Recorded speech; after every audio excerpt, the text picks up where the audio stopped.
संपूर्ण विश्व के कल्याण हेतु, संपूर्ण जगत के कल्याण हेतु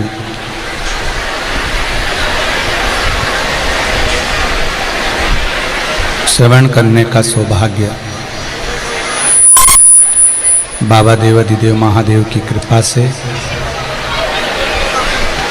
आप और हमको प्राप्त हुआ है। हवा बीच उड़ती जावांगी, बाबा डोर तो छड़ी नावे कटी जावांगी।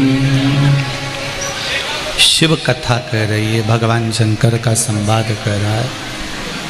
शिव महापुराण की पावन कथा कह रही है, भगवान शंकर का चरित्र कह रहा है कि जीवन में हम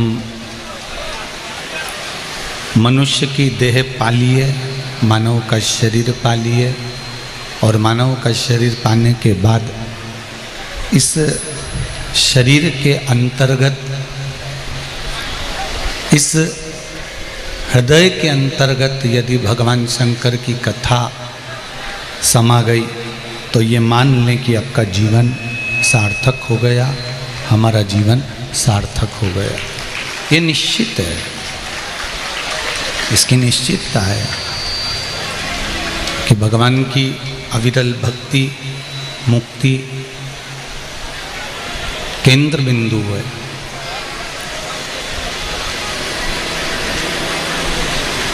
जैसे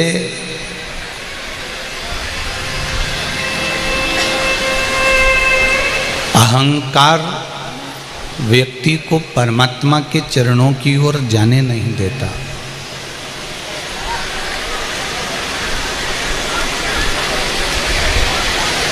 अहंकार भगवान की ओर बढ़ने नहीं देता।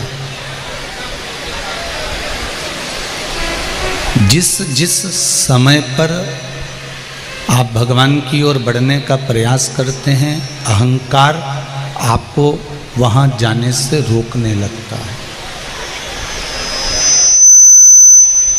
अभिमान भगवान के पास जाने से रोकने लगता है। पर हम यदि भगवान की शरणागति की ओर जा रहे हैं, हम भगवान के भजन की ओर जा रहे हैं, हम भगवान के कीर्तन की ओर जा रहे हैं, उसके स्मरण की ओर जा रहे हैं, और अहंकार को हमने एक कोने में बांधकर पटक दिया, उस समय पर आपकी चित्तवृत्ति में ये नहीं रहना चाहिए कि मैं कौन हूँ, मैं किस पद पर हूँ, मेरी सत्ता किस पद पर है, या मैं किस कुर्सी पर बैठा हुआ हूँ, मेरे पास पद कौन सा है, प्रतिष्ठा कौन सी है, मैं किस जगह का मालिक हूँ। ये सब चीज़ें छोड़ देना चाहिए।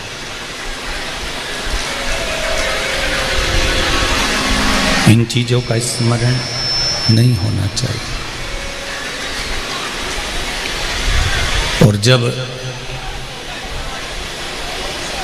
ये अहंकार के विचार, अभिमान के विचार, अभिमान की सत्ता के भाव, अहम के भाव दूर हटकर हम भगवान की शरणागति की ओर जाते हैं, तो उसका जो फल है, उसका जो रस तत्व है, वो एक अलग ही हो जाता है। मन और मकान, इन दोनों की सफाई, इन दोनों को साफ करना बहुत जरूरी है।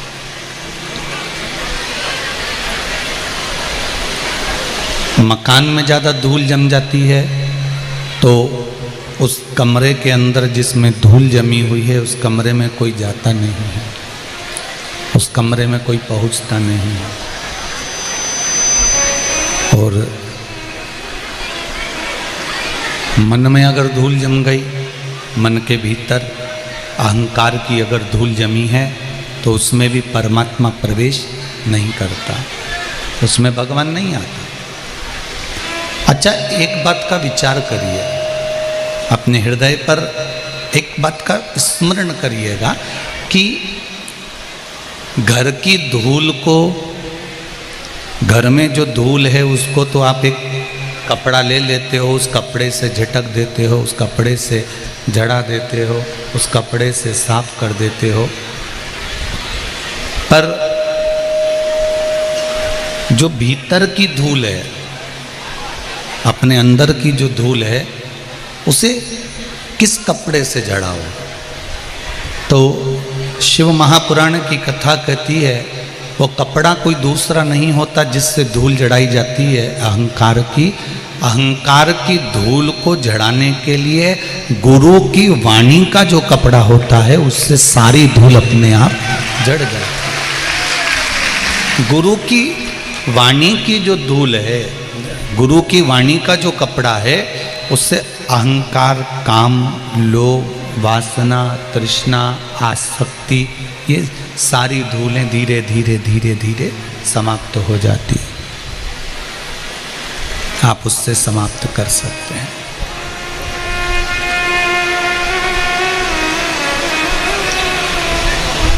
थोड़ा मकान में लगी हुई धूल को झटकना जरूरी है, उसी तरह भीतर उठने वाले अहंकार को, अभिमान को, अहम को शिव महापुराण के माध्यम से झटकना जरूरी है। किसी गुरु की शरणागति, परमात्मा के दरवाजे की शरणागति, भगवान के चौखट की शरणागति, भगवान की भक्ति की शरणागति, गुरु चरणारविंद की शरणागति हमको कुछ फल अवश्य देती है। अच्छा, एक काम कर देखिएगा कि आप रोज अपनी दुकान पर जाते हो, रोज अपने व्यापार पर जाते हो, रोज अपने कार्य पर जाते हो, रोज अपना काम करने जाते हो, और रोज जब आप व्यापार के लिए जाएं, कोई अपना काम करने के लिए जाएं, ये ऊपर के बक्से बंद पड़े हैं, खड़े होकर सुनिए पहले उसको।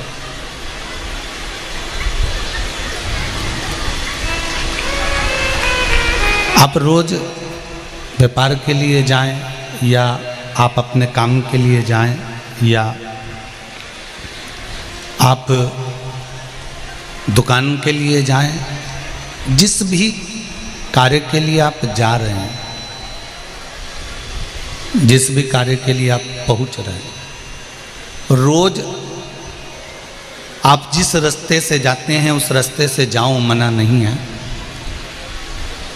जब आपको लगे कि मेरी दुकान ठीक नहीं चल रही, मेरा यह कार्य सफल नहीं हो रहा, मेरा यह कार्य पूर्ण नहीं हो रहा, तब आप एक काम करो, मार्ग दूसरा बदल लो, और जिस मार्ग में शंकर जी का मंदिर पड़ता हो, जिस मार्ग में शिवालय पड़ता हो, शिव मंदिर पड़ता हो, भगवान शंकर का द्वार पड़ता हो, उस रास्ते से निकलकर जाना प्रारंभ कर दो। भगवान की केवल कृपा की दृष्टि पड़ना प्रारंभ हो जाएगी तो दुकान भी चलना प्रारंभ हो जाएगी। आप उसका मार्ग पकड़ लीजिए, आप उसका पथ पकड़ लीजिए, आप उस मार्ग पर चलना प्रारंभ कर दीजिए। जब आप भगवान के मार्ग की ओर चलना प्रारंभ कर देंगे, भगवान के पथ से जाना प्रारंभ कर देंगे, तो अपने आप आपका कार्य सफल होना प्रारंभ हो जाएगा।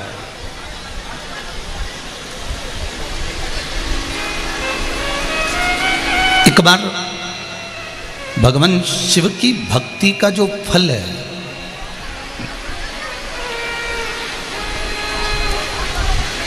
पहले भी कथा में कहा, ये जरूरी नहीं है कि आप शंकर भगवान पे एक लोटा पानी चढ़ाने रोज जाएंगे, और दबाव में जाना भी मत। कल कथा में कहा था कि कोई आपको डराए, कोई आपको धमकाए, कोई आपको चिल्लाए कि मंदिर जाओ, उससे नहीं जाना।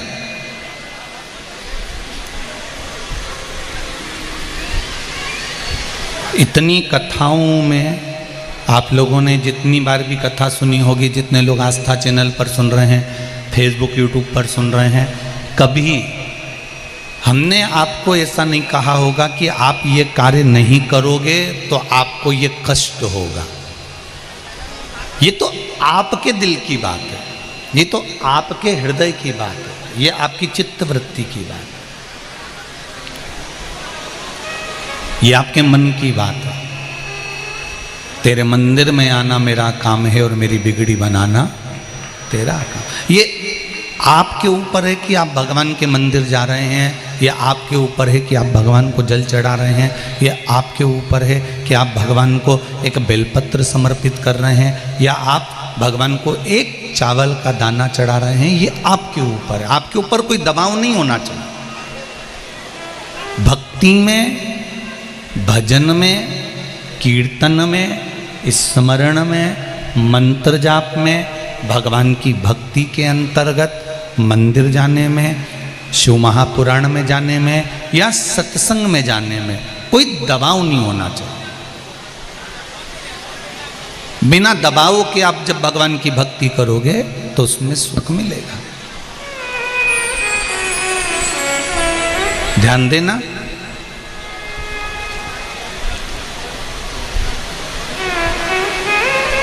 धन होगा, पैसा होगा, गले में सोने की चेन या मंगलसूत्र पड़ा होगा तो चोर की नजर जरूर पड़ती है। आप सुंदर होंगे, बहुत सुंदर दिख रहे होंगे तो लुच्चों की नजर जरूर पड़ती है। और यदि गले में सोने की चेन है, मंगलसूत्र है, धन है तो चोर की दृष्टि पड़ गई। सुंदरता थी तो लुच्चों की दृष्टि पड़ गई। और अगर मुख में श्री शिवाय नमस्तुभ्यम है तो शिव की दृष्टि जरूर पड़ती है। यह निश्चित है। आपने पंचाक्षर मंत्र जपा नमः शिवाय, आपने षडाक्षर मंत्र जपा ओम नमः शिवाय, आपने द्वादशाक्षर मंत्र जपा ओम नमो भगवते वासुदेवाय, आपने 2 अक्षर का मंत्र जपा राम, आपने 2.5 अक्षर का मंत्र जपा कृष्ण, आपने श्री शिवाय नमस्तुभ्यम मंत्र को जपा। जो तुम्हारा मन पड़े उस मंत्र का स्मरण यदि तुमने करा है, उस मंत्र का जाप यदि तुमने करा है, तुम्हारा चित्त में जो मंत्र अच्छा लगे, तुम्हें जो अच्छा लगे।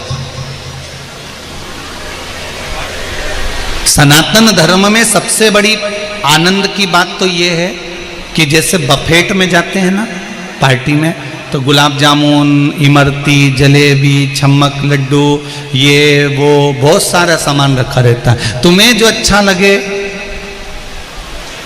वो खाओ, जो चीज अच्छी लगे उसको 2 बार खाओ।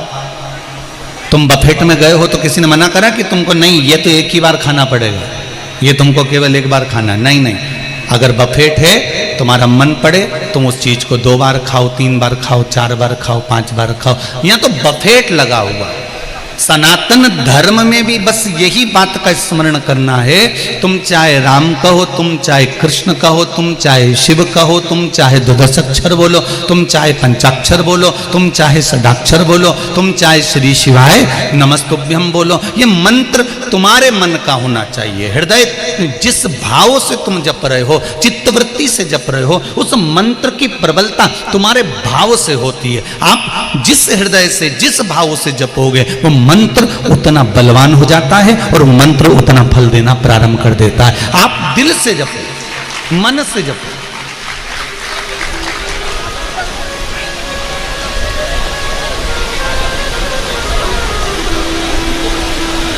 बखान क्या करूं मैं राखों के ढेर का, चपटी भभूत में खजाना। हे गंगाधार मुक्ति द्वार ओंकार तू, भोले ओंकार तू, आयो शरण तिहारी शंभुतार। हे बाबा, आपकी की भक्ति का जो सुख है, परमात्मा के स्मरण का जो सुख है, मंत्र का जो सुख है, वो हमारे हृदय से, हमारे दिल से, हमारे चित्त से जुड़ा हुआ है।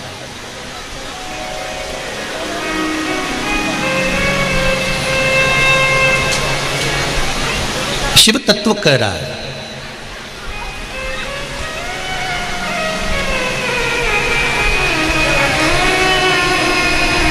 कल परम पूज्य गोस्वामी 1008 तुलसीदास बाबा की जयंती महोत्सव था।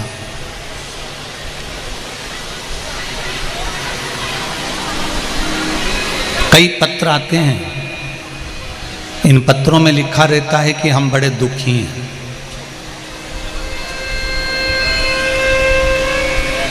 कई पत्र में लिखा रहता है कि हमारी जिंदगी में ये तकलीफें चल रही है।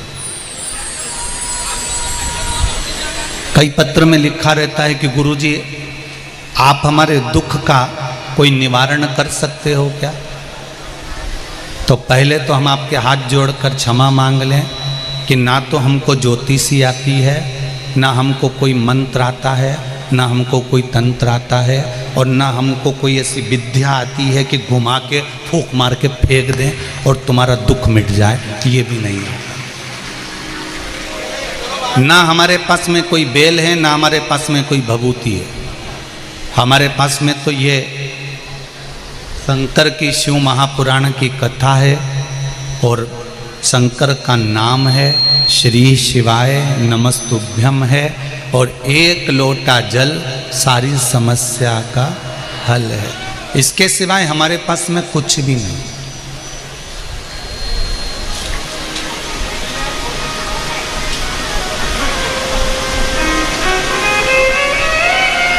आप लोगों ने पत्र में लिखा कईयों ने कि हमारे को ये तकलीफ है, हमको ये तकलीफ है, हमको ये तकलीफ है।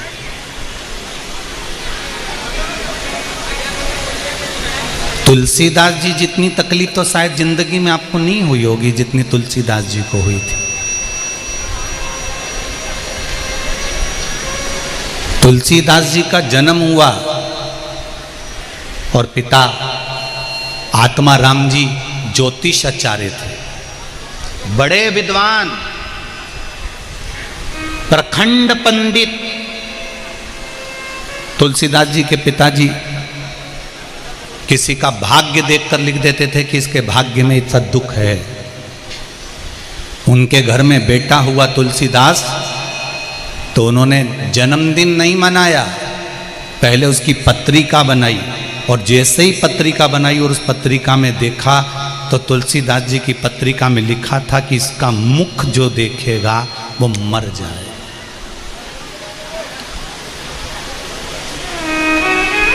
ये अभागा हुआ है, इसका भाग्य नहीं है, इसकी किस्मत नहीं है, इसका जो लालन पालन करेगा वो मरेगा। तो माँ बाप ने तुलसीदास जी को उठाकर दूसरी जगह भेज दिया। सोचो, आपकी जिंदगी में इतना दुख तो नहीं हुआ होगा कि माँ बाप ने जन्म देके तुमको दूसरी जगह पटक दिया होगा। प्रसन्नता होना कि इतना दुख हमको भगवान ने नहीं दिया। तुलसीदास जी को जिसने पालन पोषण करा वो मर गया। पूरे नगर में बात फैल गई, जो तुलसीदास जी का सुबह से मुंह देखेगा उसको कोई सुख की अनुभूति नहीं होगी। लोग जहां से तुलसीदास जी निकलते थे वहां से पर्दा कर लेते थे।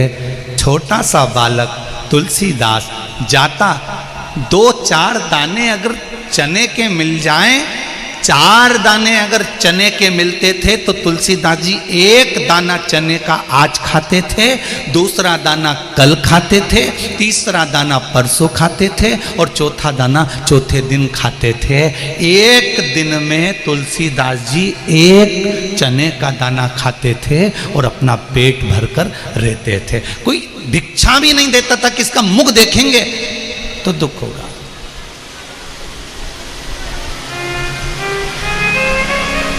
कोई भिक्षा भी नहीं दे रहा।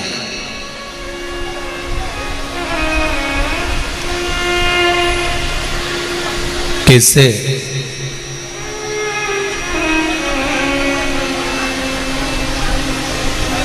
तब एक संत श्री नरसिंहदास जी, तुलसीदास जी को देखे, छोटा सा बच्चा है, इससे सब नफरत करते हैं।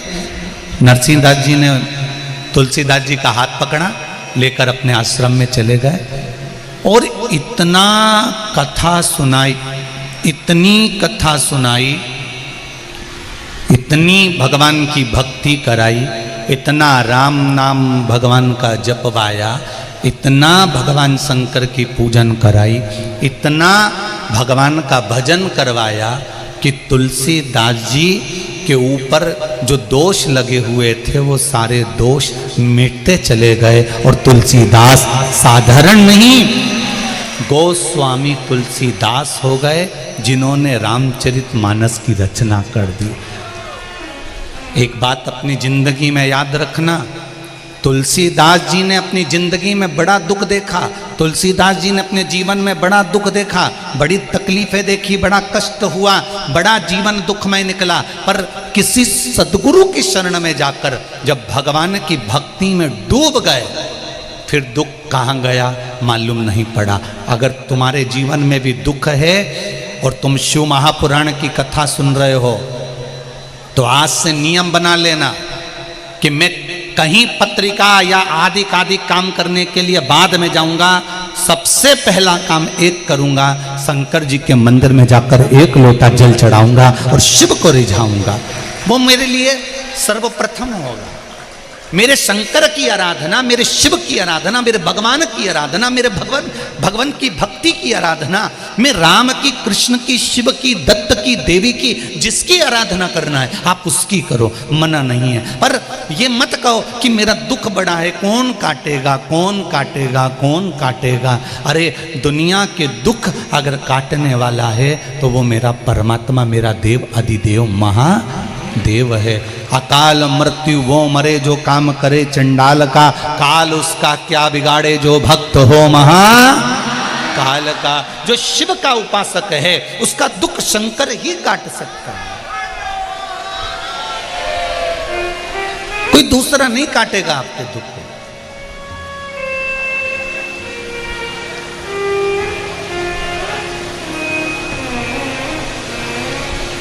कितना जिंदगी में दुख था तुलसीदास जी के, पर कोई गुरु मिल गया, और गुरु मिला, उस गुरु ने जो भक्ति दी, उस गुरु ने जो भजन में लगाया, उस गुरु ने जो स्मरण में लगाया, उस गुरु ने जो संकीर्तन में लगाया, उस गुरु ने जो भगवान के भजन में लगा दिया, इतनी कथा सुनाई, इतनी कथा सुनाई कि रोम रोम में तुलसीदास जी के राम समा गया। दुनिया के लोग कहते हैं उनकी पत्नी ने उनका तिरस्कार करा, दुनिया के लोग कहते हैं उनकी पत्नी ने तुलसीदास जी को अपशब्द कहे, इसलिए तुलसीदास जी राम जी के भजन में डूब गए। ध्यान देना, आप में से भी ढेर सारे ऐसे होंगे जिनका तिरस्कार घर के लोग हर कभी कर देते हैं, तो तुम कौन सा राम जी की भक्ति में डूब जाते हो? तुम कौन से भजन में डूब जाते हो? पत्नी के तिरस्कार से या पति के तिरस्कार से या मोहल्ले वालों के तिरस्कार से या रिश्तेदारों के तिरस्कार से कोई भगवान के भजन में नहीं डूबता। भगवान के भजन में वो ही डूबता है जिसकी नस नस में बाल्यावस्था से भगवान का भजन भरा होता है, वो भगवान की ओर चला जाता है। तुलसीदास जी की बाल्यावस्था से नरसिंहदास जी ने जो राम का भजन भरा था, कृष्ण का भजन भरा था, जो शिव का भजन भरा था, पत्नी ने एक शब्द कहा और तुलसीदास जी को गुरु जी की याद आ गई और वो भगवान राम की भक्ति में लग गए। आप अपने बच्चों को जो एक लोटा पकड़ा कर मंदिर भेज रहे हो, आप अपने बच्चों को एक बेलपत्र चढ़ाने के लिए जो मंदिर भेज रहे हो, आप अपने बच्चों को एक चावल का दाना चढ़ाने के लिए मंदिर भेज रहे हो, आप अपने बच्चों को, घर की बहुओं को, बेटियों को, बच्चों को एक लोटा जल लेकर भगवान के अगर मंदिर भेज रहे हो, तो ये अंदाजा लगा कर रखना, जिसने अपने बच्चों को मंदिर का रास्ता दिखाया है, उसके घर के बच्चे कभी अपने बूढ़े माँ बाप को वृद्धाश्रम का रास्ता नहीं दिखाएंगे, ये निश्चित।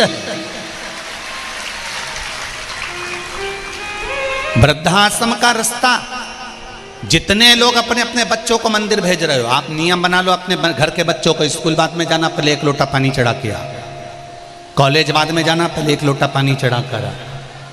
जा पहले शंकर जी, मम्मी मैं घर से लोटा लेकर नहीं जाऊंगा, मत जा, तो प्रणाम कर कर आ। मैं और मंदिर जाऊं? हाँ जा। ऑटो वाला ऑटो लेकर जाए, रिक्शे वाला रिक्शा लेकर जाए, रिक्शे वाले को रोक कर कह दो, हमारे बच्चों को स्कूल लेकर जाता है तो सामने से कोई शंकर जी का मंदिर हो, उस मंदिर के सामने रिक्शे को थोड़ा धीमा करना और बच्चों से कहना हर हर महादेव। जितने रिक्शे में बच्चे बैठे रहे सब एकदम मंदिर देखकर हर हर महादेव कह दो और उसके बाद में आगे बढ़ जाओ। हमारे बच्चों के जीवन में अगर काल भी मंडराएगा तो हर हर महादेव कहने से वो हर लेगा उस काल को। अपने घर के बच्चों से कहो, ऑटो वाले से, रिक्शे वाले से कह दो कि तू मेरे बच्चों को लेकर अगर स्कूल जा रहा है तो बीच मार्ग में जो मंदिर शंकर का दिखे वहां एक बार ऑटो को थोड़ा धीमा कर ले, थोड़ा सा स्लो कर ले। क्यों? ये स्पीड ब्रेकर रोड पर क्यों बनाए जाते हैं? इन स्पीड ब्रेकर को रोड पर इसलिए बनाया जाता है कि तेज चलती हुई गाड़ी को थोड़ा सा स्लो कर लो, धीमा कर लो। अगर गाड़ी धीमी कर लोगे तो एक्सीडेंट नहीं होगा। उसी तरह जैसे रोड पर स्पीड ब्रेकर बनाए जाते हैं, इनको देखकर गाड़ी को धीमा कर लेना चाहिए, गति अवरोधक को देखकर गति को रोक लेना चाहिए।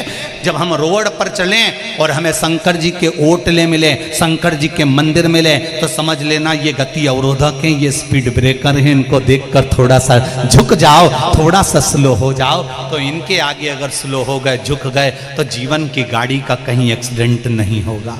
ये जीवन की गाड़ी कहीं भटकने वाली नहीं है, अपने मार्ग से कहीं कूदने वाली नहीं है। आप भजन तो करो उसका।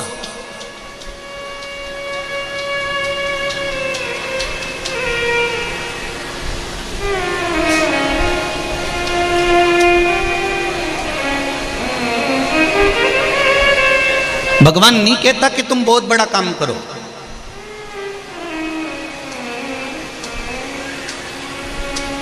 भगवान कहता है छोटा भी काम करो तो मुझे समर्पित कर कर करो।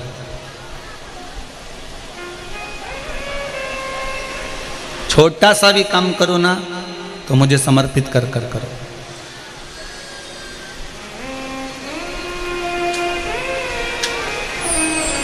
एक कथा सुनी है आप लोगों ने राम जी की? बहुत बड़ा सेतु बन रहा है।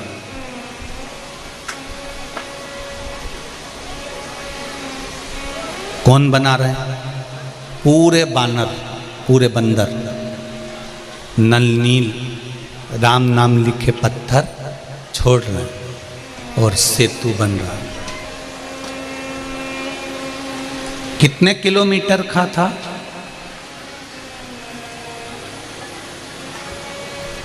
रामेश्वरम से लंका तक का जो सेतु बना था वो कितने किलोमीटर का था? 1200 किलोमीटर का। कितने किलोमीटर का है? 1200 किलोमीटर का लंबाई थी, 120 किलोमीटर की चौड़ाई थी सेतु की।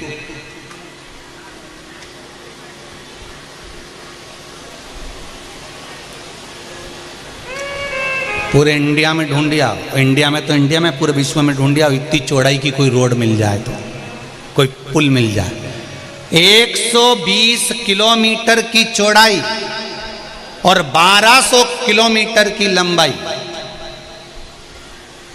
इतना लंबा सेतु बानर बना रहे थे। सब बड़े बड़े पत्थर ला रहे थे, बड़े बड़े पत्थरों को ढूंढ कर ला रहे थे और एक छोटी सी गिलहरी, छोटी सी, क्या कर रही थी? शरीर पे रेत चिपकाकर वो पत्थरों पर जड़ा रही थी, पत्थरों पर जड़ा रही।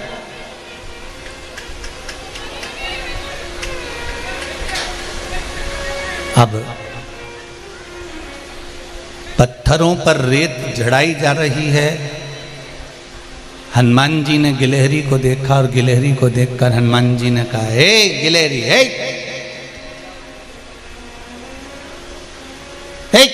इधर आ। गिलहरी हनुमान जी के पास गई। जब गिलहरी खड़ी होती है ना तो उसके दोनों हाथ यूं करती है और मुंडी यूं करती है। गिलहरी ने जैसे ही मुख यूं करा और हाथ यूं करे तो हनुमान जी इधर इधर। गिलहरी ने पूछा क्या है? गिलहरी के दो दांत आगे के। हनुमान जी को देख के हंस दी। हनुमान जी बोले इतने सारे बंदर जा रहे हैं, तेरे को थोड़ी बहुत शर्म नहीं आई? कहीं दब दुबा गई? इतनी सी तो धरी है, पिचकड़ा निकल जाएगा तेरा। इतने में गिलहरी ने अपना दो दांत दिखाया और चल दी। हनुमान जी ने कहा कितनी गजब की है, मुझे चिढ़ा रही है, मुझे चिढ़ा रही है, गजब। वो जैसे ही आगे बढ़ी तो हनुमान जी ने फिर बुलाया, सुन रही क्या? इधर आ। गिलहरी पीछे मुड़ के देखी, फिर चल दी। हनुमान जी उसके पीछे पीछे गए। अरे सुन रही है? गिलहरी ने फिर अपना हाथ ऊपर वाला जोड़ा, मुंडी नीचे करी, दो दांत दिखाए। हनुमान जी मन में सोचे कितनी एबली पैदा हुई है, बताओ कितनी एबली है। मैं इसको बोल रहा हूं, बात कर रहा हूं, सुनने को तैयार नहीं है। फिर हनुमान जी ने गिलहरी को रोका। कितने बड़े बड़े बंदर निकल के जा रहे हैं, लोग कूद रहे हैं, तेरा पिचकड़ा निकल जाएगा, कोई तुझ पे पांव रख देगा, तुझे डर मन नहीं लग रहा? तुझे डर नहीं लग रहा? गिलहरी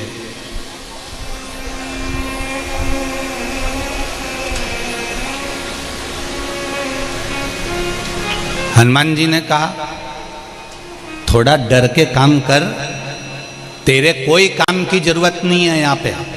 गिलहरी बोली हनुमान जी से, अरे ओ बंदर, तुम अपना काम करो, हमें अपना काम करने दो। हमने तुमसे पूछा कि हम क्या काम करेंगे, या हमने तुमसे कहा कि तुम क्या काम करोगे? हम जो काम कर रहे हैं हमको करने दो, और तुम्हें जो काम करना है तुम करो।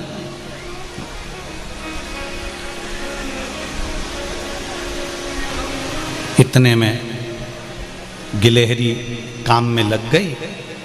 हनुमान जी एक बड़ा सारा पत्थर उठा के ला रहे थे, और लाते लाते लाते लाते लाते लाते हनुमान जी कई पांव वो गिलहरी की पूंछ पे धरा दिया।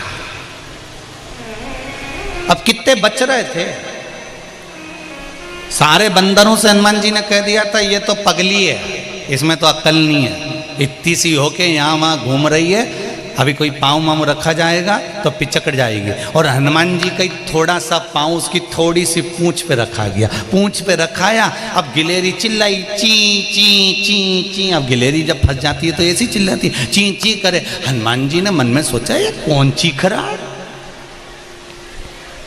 अब हनुमान जी का स्वरूप बड़ा, पत्थर हाथ में बड़ा, राम नाम लिखा हुआ, और पांव रखा गया गिलहरी की थोड़ी सी पूंछ पे, और वो ची ची करे। हनुमान जी ने सोचा कौन चीख रहा? जो हनुमान जी ने देखा तो गिलहरी नीचे से चिल्लाई, अरे देख के तो चल ले बंदर, देख के तो चल ले बानर, दिख नहीं रहा तुझको? मेरे ऊपर पांव रख दिया। हे भगवान, हे भगवान, हे भगवान। गिलहरी रोने लगी, आंख में आंसू भर गए। मेरी तो पूंछ तोड़ दी इसने, मेरी तो पूंछ तोड़ दी। हनुमान जी ने पत्थर पानी में डाला, गिलहरी के पास आकर बोले मैंने तेरे को पहले ही समझाया, तू बीच में क्यों आई? गिलहरी बोलने लगी मैं तेरे बीच में कब आई? मैं तो अपना काम कर रही थी, देख के तो चलना चाहिए कि कहां से जा रहे हो, हर किसी की पूंछ पे पांव रख दोगे? हनुमान जी ने कहा मैंने तेरे को समझाया था, बीच में काय कोई? इतने में गिलहरी ने कहा तू बहुत बड़बड़ बड़बड़ करता है, रुक जा, मैं राम जी के पास जा रही हूँ, आज पूरा न्याय मांग कर आऊंगी राम जी से कि मेरी पूंछ तोड़ी है तुझने, तूने, रुक जा। और गिलहरी रोती रोती रोती रोती राम जी के पास पहुंच गई, राम जी के सामने जाके खड़ी हो गई। जैसे ही खड़ी हुई राम जी ने देखा गिलहरी रो रही है। राम जी ने गिलहरी को हाथ में उठाकर पूछा तुम क्यों रो रही हो? गिलेरी कहती है मेरी पूंछ देखो जरा, कितनी पूंछ को एक बंदर ने तोड़ दिया मेरी पूंछ को। हनुमान जी ने अपना हाथ गिलहरी पर फेरा, फेरते से ही गिलहरी की पूंछ सही हो गई। गिलहरी की पूंछ तो सही हो गई, पर गिलहरी ने राम जी से कहा आपको न्याय तो करना पड़ेगा चाहे कुछ भी हो जाए।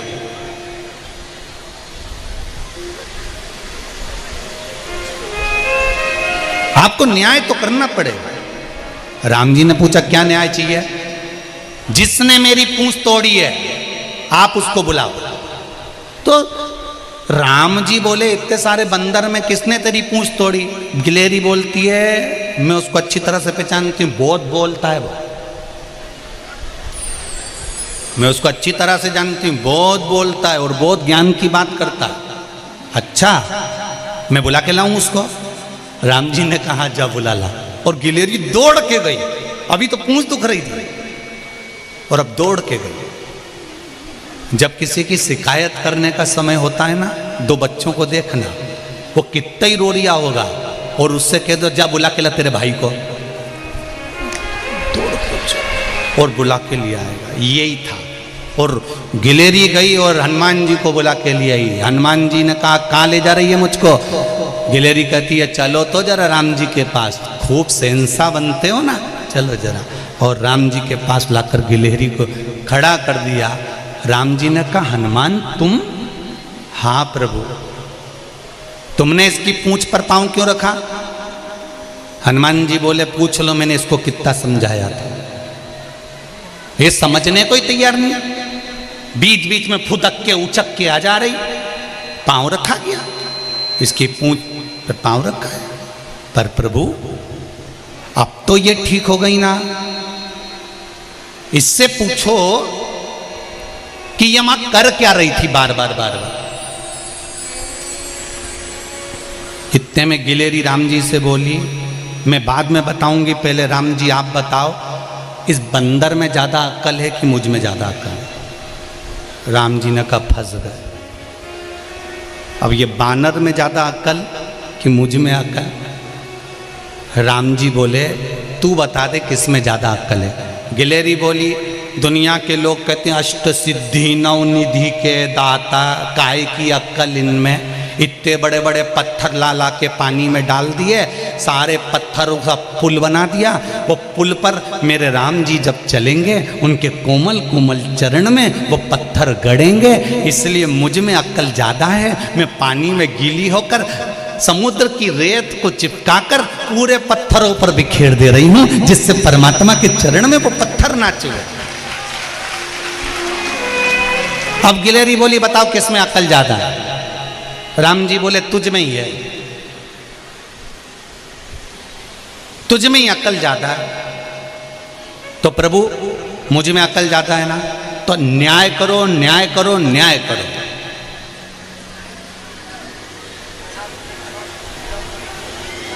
न्याय करा जाए। राम जी ने पूछा तू बता दे क्या न्याय करना है?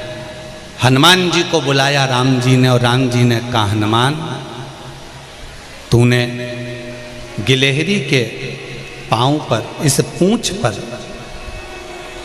पांव रखा है, इसकी पूंछ को तूने खंडित करा है, इसलिए हनुमान एक बार तेरी भी पूंछ खंडित जरूर होगी, ये निश्चित है, ये निश्चित है।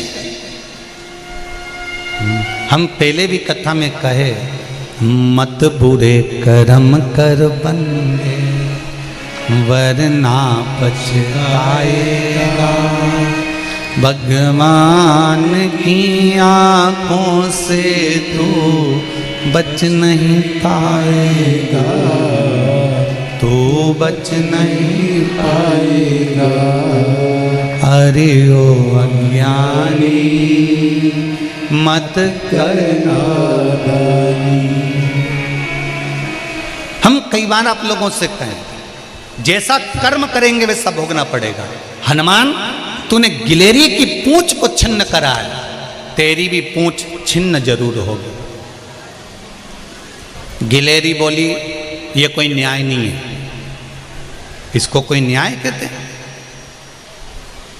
पूंछ पे मेरे पांव रखा है तो मुझसे पूछा जाए कि हनुमान जी के साथ क्या करना है। राम जी मन में सोचे कितनी तेज है ये। अच्छा बता क्या करना है, तू बता। गिलेरी बोली इसने मेरी पूंछ पे लात रखी थी, इसलिए राम जी आप हनुमान के सिर पे लात रखो। हनुमान जी के सिर पर राम जी आप लात रखो। हनुमान ने अपना सिर नीचे करा, राम जी ने लात रखी। हनुमान की आंख से आंसू बहने लगे। गिलेरी पास में आके बोली मेरी पूंछ पे लात रखी थी तो मैं भी रोई थी, तेरे सिर पे लात रखा ही तू भी रो रहा है। हनुमान जी कहते हैं गिलेरी आज तक परमात्मा ने अपना चरण मेरे मस्तक पर नहीं रखा था, तेरी कृपा से आज वो सिर पर रखा है। ये तेरी कृपा है, तेरी उदारता है, तेरी दया है जो प्रभु का चरण मेरे मस्तक पर रखा गया।